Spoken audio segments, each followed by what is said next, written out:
Hello, sir. What's your name?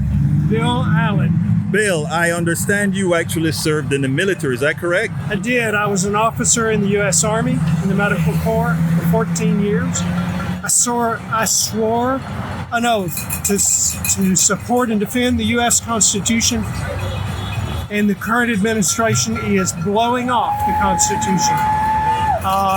It's potentially the death of our democracy. We should not allow this to happen. Well, I imagine that the reason that you're out here is you realize that the only way that we'll make a difference is actually showing up. It's actually showing up. You can't stick your head in the sand and expect the problem will go away. I was a pastor, a sort of a junior pastor, a local pastor at First Methodist Houston. And go ahead. And the problem is, so much of what we're doing now is cruel. It lacks compassion. We're the wealthiest country on earth, and there's no amount of rationalization that you can use to justify cutting food for hungry people at home and abroad.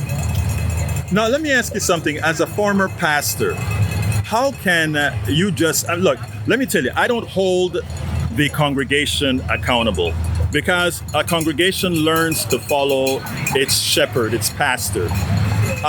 My question to you is, how can pastors that are all around here in Kingwood possibly support such a flawed person that has expounded so much evil?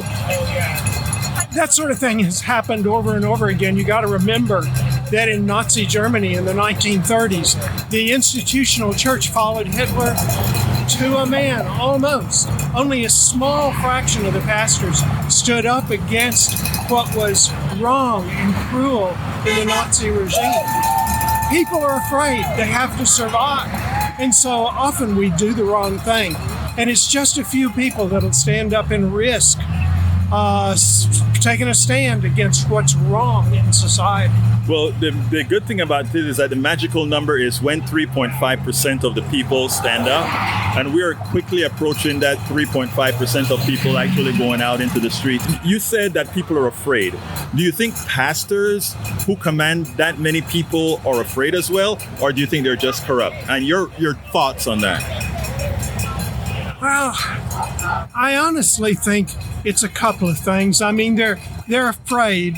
Plus, they've forgotten who Jesus is, in my opinion. They're not all bad people, but they are doing something that is wrong. It is important for spiritual leaders to remember things like compassion, empathy, our concern for the poor and the defenseless.